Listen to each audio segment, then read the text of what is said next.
Pronto, pessoal, retornando, pelo menos requisitos do ato foi. Acabamos. Eu não estou dizendo que eu não vou mais falar de requisitos, mas eu vou fazer uma observação depois que eu acabar os atributos. Então, vem comigo no material para ver onde a gente está. Segue aqui. Então, essa parte desenhada foi. Aqui os requisitos a gente acabou. Eu quero visualizar com vocês agora isso daqui, ó. Os atributos, as características do ato administrativo. Perceba.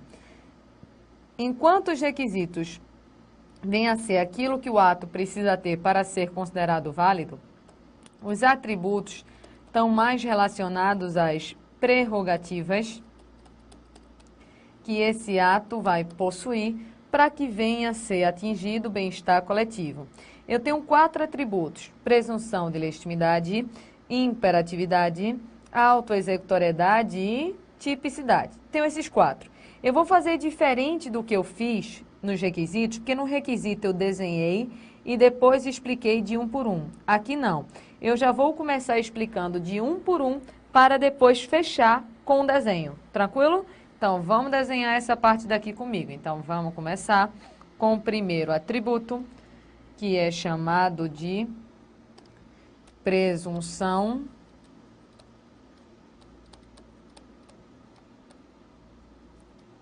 de legitimidade.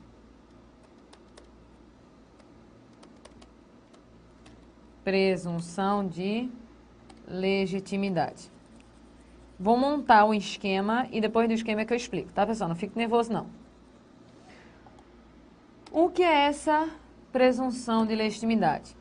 Presunção de legitimidade é presumir que o ato que foi praticado de acordo com a lei, foi praticado de acordo com a verdade.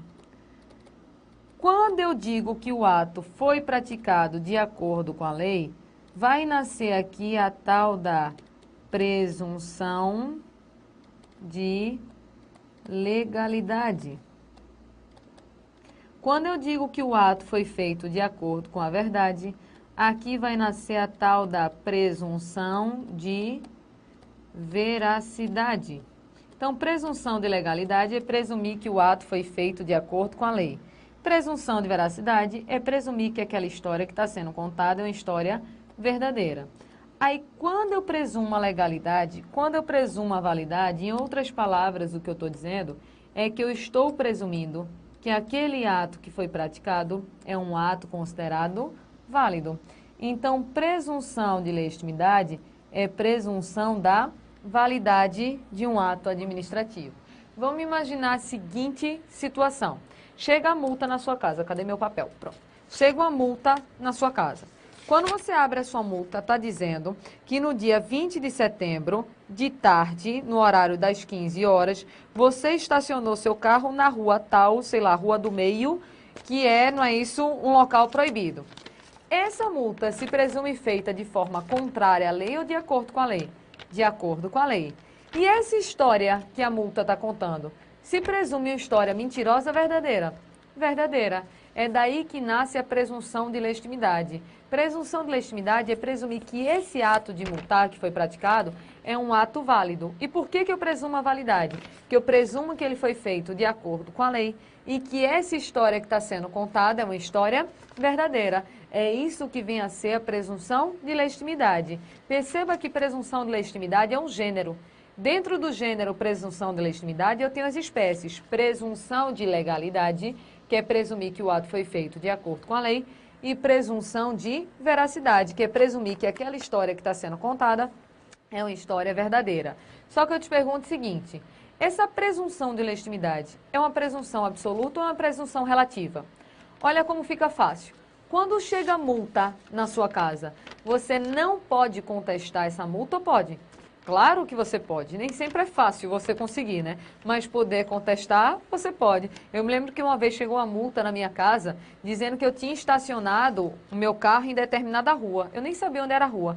Quando eu fui olhar a rua, era em um bairro que eu nunca fui na minha vida. Mas cadê que eu tinha prova para rebater a informação? Estão percebendo que você está em posição de inferioridade em relação à administração? Acabei pagando a multa. Por quê? Eu não consegui rebater a informação da administração. Eu não tinha provas para rebater. Mas perceba o raciocínio. Quando chegou a multa, eu sabia que aquela história era mentirosa, porque eu nunca tinha ido naquele bairro, quanto mais estacionado lá. Então eu sabia que a multa era mentirosa. Então eu posso tentar provar o contrário? Claro que eu posso. Então essa presunção de validade, essa presunção de legitimidade é uma presunção absoluta ou é uma presunção relativa? Relativa. Por que é relativa? Porque admite-se prova em contrário. Vem comigo, voltando para cá, a gente vai analisar o seguinte, ó. Essa presunção aqui de legitimidade, deixa eu pegar. Essa presunção de legitimidade aqui, ela é uma presunção relativa. Por que que a presunção de legitimidade é uma presunção relativa? Fácil. Porque se admite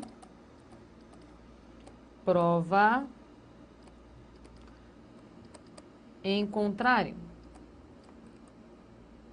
Se admite prova em contrário. Então, a presunção de legitimidade vem a ser uma presunção relativa, porque é admitido que se tente provar o contrário, ou seja, olha o raciocínio. Se eu estou tentando provar o contrário, eu estou tentando provar que aquele ato é válido ou inválido?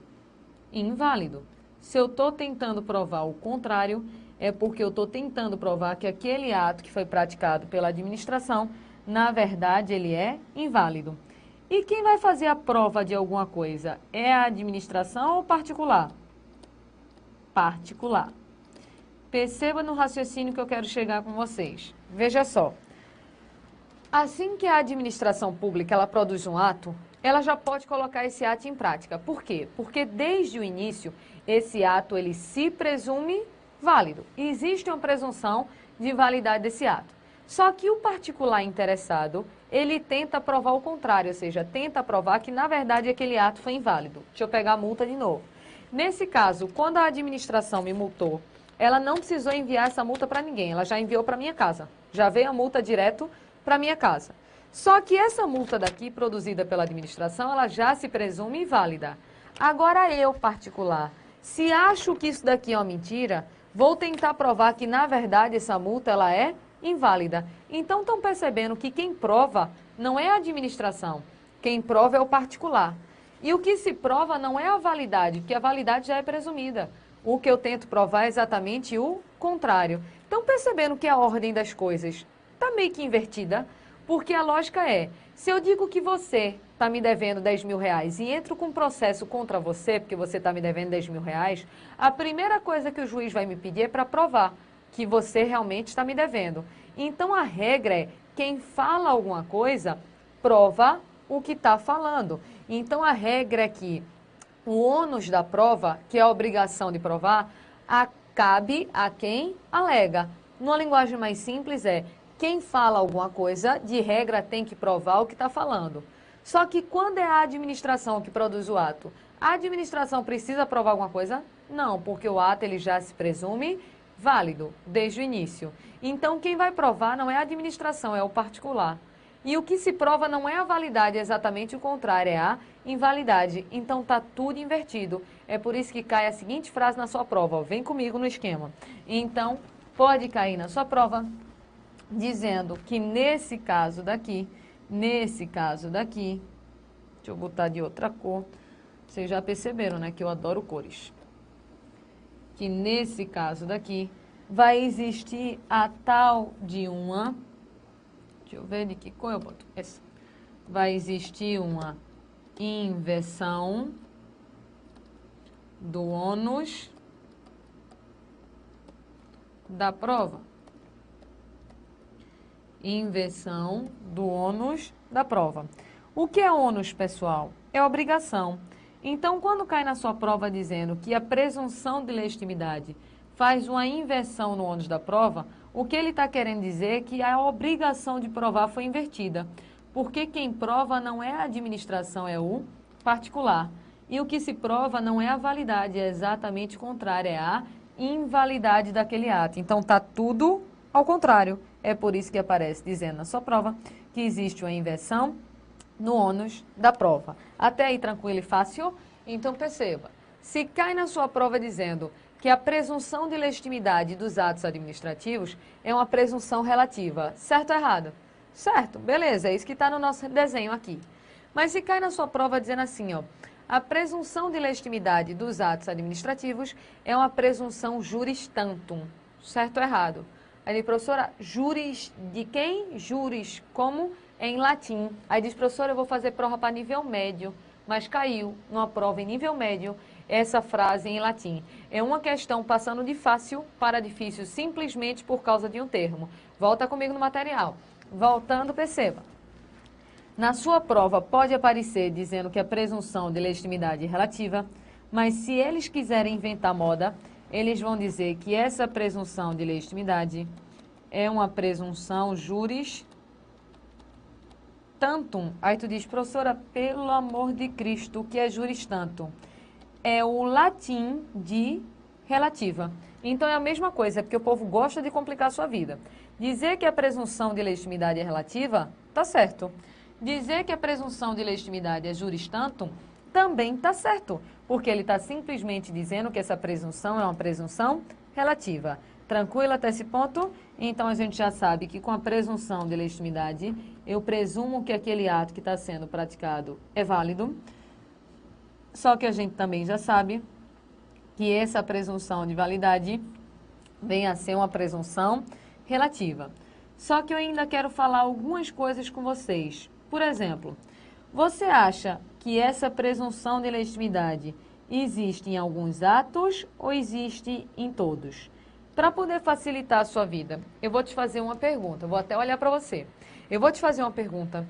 Eu já sei qual vai ser sua resposta. A sua resposta está certa, mas eu quero outra. Aí diz, professora, pelo amor de Deus, está invadindo minha mente. É um negócio meio que filme de ficção científica. Eu já sei qual é a sua resposta, só que eu vou querer outra. Veja bem, lembra dos princípios do LIMP? Legalidade, impessoalidade, moralidade, publicidade e eficiência. Essa presunção de legitimidade tem tudo a ver com um dos princípios do LIMP. Qual? Você provavelmente me respondeu o quê? Legalidade. Tem a ver, porque legalidade é o dever de obediência à lei. Tem a ver, você acertou. Mas eu quero outro princípio, eu não quero nem legalidade, eu quero outro princípio. Então, essa presunção de legitimidade tem a ver com qual princípio do LIMP? Vamos pensar comigo? Assim que a administração pratica um ato, ela vai precisar, por exemplo, de alguma homologação, de alguma concordância para botar aquele ato em prática? Não, perceba o seguinte, a partir do momento que a administração pratica um ato, como esse ato ele já se presume válido, ele já vai poder começar a produzir os seus efeitos e já vai poder ser colocado em prática. Então, isso faz com que a administração atue e trabalhe de uma maneira mais rápida? Faz. Se ela trabalha de forma mais rápida, é mais produtiva. Se é mais produtiva, é mais o quê? Isso, bingo, mais eficiente. Então, essa presunção de legitimidade tem tudo a ver com o princípio da eficiência. Porque como o ato já se presume válido, ele já pode ser de imediato colocado em prática. E com isso, a administração pública fica sendo muito mais eficiente. Aí eu te pergunto, o princípio da eficiência, ele deve ser respeitado apenas em algumas situações ou em todas? Todas, é um princípio constitucional expresso. Então, o princípio da eficiência tem que ser observado em todas as situações. Aonde eu quero chegar? Essa presunção de legitimidade existe apenas para alguns atos ou para todos? Todos, porque todos os atos devem respeito ao princípio da eficiência. Bora esquematizar? Então, voltando para cá, a gente vê o seguinte, ó. Essa presunção de legitimidade tem tudo a ver com o princípio da eficiência. Isso caiu em uma prova há pouco tempo atrás, perguntando e correlacionando a presunção de legitimidade com o princípio. E a correlação foi exatamente com o princípio da eficiência. E como o princípio da eficiência, ele deve sempre ser observado, essa presunção de legitimidade daqui deve existir em todos os atos. Todos os atos praticados pela administração pública devem possuir a tal da presunção de legitimidade. Então, veja que aqui a gente está grifando os pontos chaves da presunção de legitimidade para a sua prova. Presunção de legitimidade é presumir a validade dos atos, só que essa presunção é relativa, porque admite prova em contrário, só que essa presunção de legitimidade tem tudo a ver com o princípio da eficiência, é por isso que ela se encontra presente em absolutamente todos os atos praticados pela administração. Só que eu tenho uma pergunta para vocês. A pergunta é a seguinte: um ato inválido pode produzir efeitos? O que você acha? Um ato inválido pode produzir efeitos? Aí vamos fazer uma classificação? Vem comigo, vamos classificar os atos. Vindo para cá, deixa eu pegar uma página em branco, ainda estou em presunção de legitimidade, tá? Só vou fazer uma classificação aqui. Um ato, ele pode ser classificado da seguinte maneira. Ele pode vir a ser considerado perfeito ou pode vir a ser considerado imperfeito. O ato pode ser considerado válido ou pode vir a ser considerado inválido. Um ato pode ser considerado eficaz ou vir a ser considerado ineficaz. Então, o ato pode vir a ser perfeito ou imperfeito, válido ou inválido, eficaz ou ineficaz. Vou inventar uma história aqui embaixo, tá, pessoal? Só para a gente imaginar uma situação. Imagina que existia um concurso. Esse concurso começou as suas etapas. Digamos que o concurso já chegou ao fim. E com o fim do concurso já estão existindo algumas nomeações. Então, ó, o concurso começou, o concurso já chegou ao fim. Com a chegada ao fim, já começaram a surgir algumas nomeações. Só que tem um problema. Digamos que nesse concurso daqui, ó, tinha um grupo que estava vendendo o gabarito da prova. Professor, isso acontece... Olha, com banca séria é difícil, mas com banca bem safadinha já existiu o caso no Brasil, sim, né? De existir, né, algumas pessoas vendendo gabarito de prova. Então, digamos que estavam vendendo gabarito de prova. Então, se estavam vendendo gabarito de prova, tinha alguma coisa de irregular. Então, o concurso terminou, acabou, só que tinha um povo vendendo gabarito da prova, que é uma irregularidade. Mas como isso ainda não foi descoberto, está passando tudo... E já estão existindo o que? As nomeações.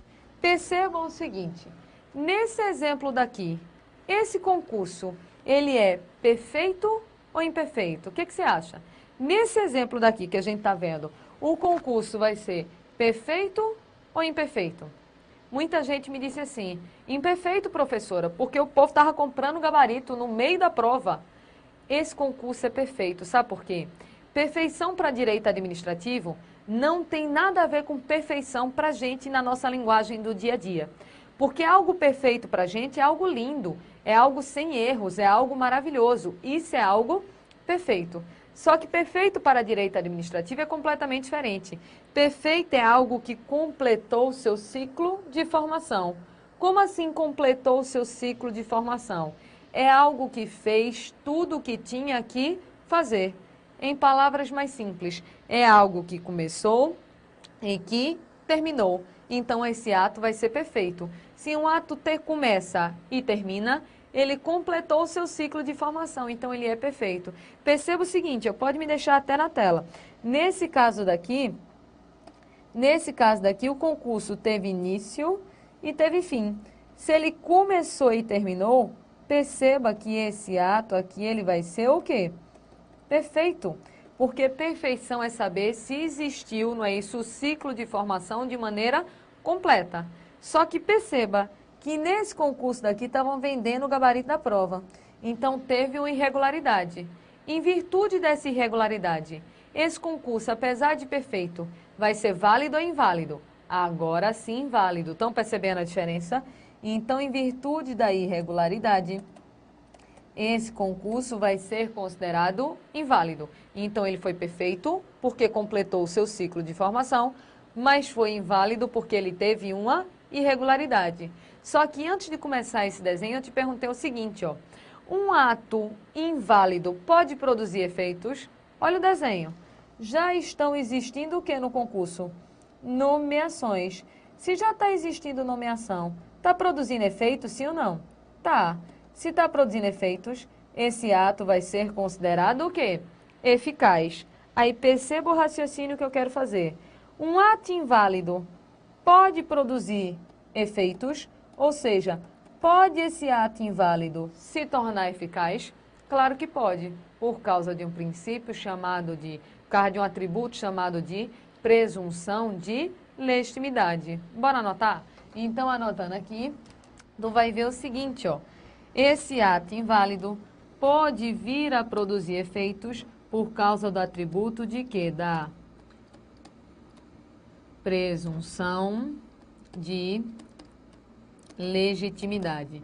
Então, perceba que esse concurso teve uma irregularidade. Estavam vendendo o gabarito da prova. Mas esse concurso, enquanto ninguém descobrir, vai produzir efeitos? Vai. E por que ele vai produzir efeitos? Porque enquanto ninguém conseguir provar a invalidade, esse concurso ele se presume válido. Então, veja que não precisa decorar. Algo perfeito é algo que fez tudo o que tinha que fazer. Já se esse algo ainda está pendente, esse ato está pendente de outros atos, é um ato imperfeito. Ato válido é aquele que respeitou todos os requisitos, competência, finalidade, forma, motivo e objeto. Já ato inválido é aquele que possui alguma irregularidade. Ato eficaz é aquele que está produzindo efeitos. E ato ineficaz é aquele que ainda não está apto à produção desses efeitos. Então, perceba que não precisa você ficar decorando. Qualquer questão na sua prova, você mata, pensando nas características. Se disser que o ato começou e terminou, perfeito. Se disser que ainda falta alguns outros atos, imperfeito. Se disser que foi tudo regular, válido. Se disser que teve alguma irregularidade, inválido. Se disser que está pronto para produzir efeitos, eficaz. Se disser que não está pronto para produzir efeitos, ineficaz. E lembra que um ato inválido pode sim produzir efeitos por causa de um atributo chamado de presunção de legitimidade. De presunção de legitimidade, fechou. Era isso que eu queria ver com vocês. Bora para o próximo atributo? Segue comigo. Seguindo para cá, a gente vai pegar o nosso material aqui em slides, vai dar um ok na presunção de legitimidade para poder ir para o próximo atributo, que é um atributo chamado de imperatividade. Vamos desenhar. Deixa eu pegar mais um desenho. Copiou esse, pessoal? Deu print? Pronto, copiei esse. Vamos agora para a presunção de... Vamos agora para a imperatividade. Presunção de nada. Presunção a gente acabou.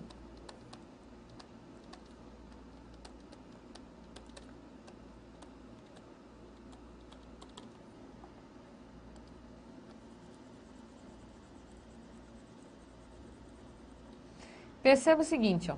Vou fazer um desenho que você não aguenta mais esse desenho, porque eu já fiz 500 no curso, mas ainda assim eu sou obrigada a continuar fazendo. A gente já sabe que o administrador, ele vai sair em busca, do interesse coletivo. E esse interesse coletivo, ele é superior ao interesse particular. Já sabemos também o seguinte, ó, que quando esse administrador representa esse interesse coletivo, o administrador está em posição de supremacia em relação ao particular. Aí eu quero te perguntar uma coisa. Quando o administrador age em prol do interesse coletivo, pode limitar, sacrificar interesses individuais? Pode.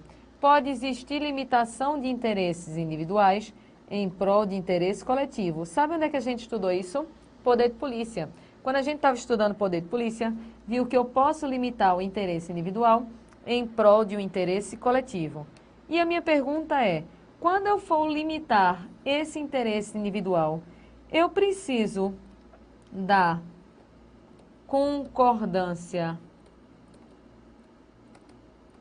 do particular. Olha a pergunta. O administrador, quando for sacrificar o interesse individual em prol de um interesse coletivo, vai precisar da concordância do particular? Não. Por que que não? Porque naquele momento o administrador se encontra em posição de supremacia. Perceba o raciocínio. Se o carro está estacionado em local proibido, o agente de trânsito não precisa da concordância do dono do carro para rebocar. Ele simplesmente chega lá e reboca. Se o supermercado está vendendo comida estragada, o agente da vigilância sanitária chega lá e interdita. Não precisa da autorização do dono do supermercado. Se, por exemplo, uma casa, não é isso, vai ter que ser retirada para construir uma avenida e melhorar a vida da coletividade, ela vai ser desapropriada, não precisa da concordância do particular. E quando o administrador pratica um ato sem precisar da concordância do particular, é porque esse administrador está em posição de supremacia.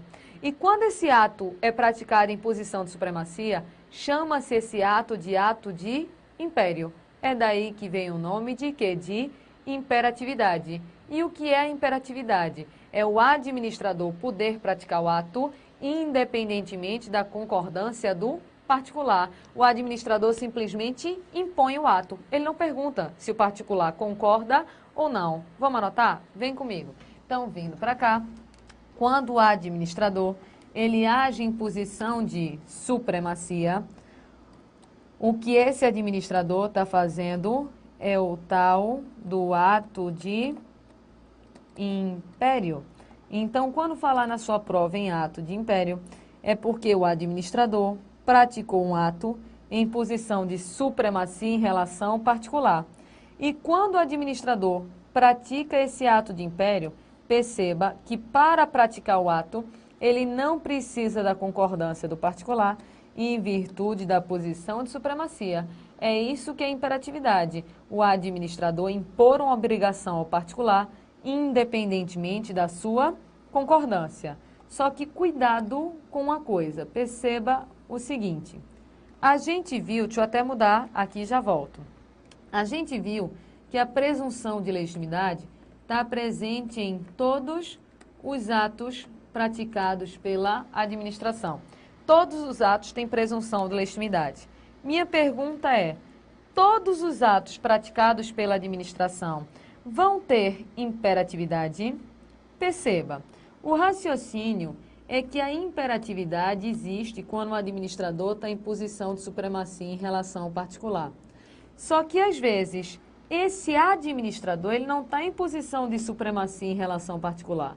Ele se encontra em posição de igualdade. O exemplo clássico disso daqui é a locação, o aluguel. Se alguém quer alugar minha casa, eu não sou obrigada a alugar. Se querem alugar por R$1.000, eu não sou obrigada a aceitar apenas esse preço. Aí, quando o administrador ele pratica um ato em posição de igualdade com o particular, esse ato que ele está fazendo não é mais um ato de império, é chamado de ato de gestão. Então, ato de gestão é quando o administrador se encontra em posição de igualdade com o particular. Aí perceba, se está em posição de igualdade, o administrador não precisa da concordância do particular para fazer o ato ou precisa? Precisa. Para a administração alugar minha casa, eu tenho que concordar com aquele aluguel. Agora, veja a diferença. Se a administração for desapropriar a minha casa, veja plenamente, se a administração for desapropriar a minha casa, a administração vai se encontrar em posição de supremacia em relação ao particular. Para desapropriar a minha casa, precisa da minha concordância? Não, porque ali vai ser um ato de império.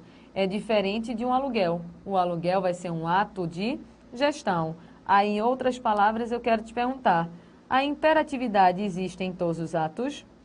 Não. Imperatividade só existe nos atos chamados de atos de império, mas não vai existir no tal dos atos de gestão. Então, vamos só anotar. Essa imperatividade só existe nos atos de império e não nos atos de gestão. Só que a maioria dos atos praticados pela administração são atos de império. Então, a maioria dos atos vai ser praticado respeitando o atributo da imperatividade. Até esse momento de imperatividade, ok? Tranquilo? Então, vai beber uma água, comer mais um biscoitinho e daqui a pouco a gente volta.